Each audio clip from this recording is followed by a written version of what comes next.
अक़साम तबाही के दहाने पर स्कूल, पनागाहें, अस्पताल और रिहायशी इमारतें इसराइली हमलों का निशाना। गजा में स्कूल पर बमबारी से 50 अफराद शहीद।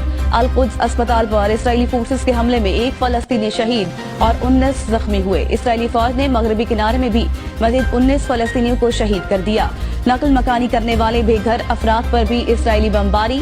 इसराइली हमलों में शहीद फलस्तीनियों की तादाद 11,000 से तजावुज कर गई है।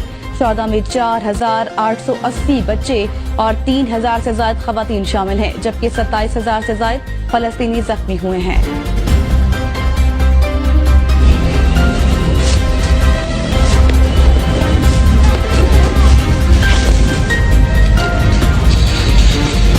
इसराइल की गजा पर शदीद फायरिंग और बमबारी, निहत्ते शहरियों पर ममनुआ फास्फोरस बम फेंकने का सिलसिला भी जारी। बमबारी से फलस्तीनी खानदानों के खानदान उजड़ गए। अस्पताल, स्कूल, मसाजिद, पनाह गुज़ीन कैंप और महफूज समझी जाने वाली राहदारियां भी इसराइल के निशाने पर।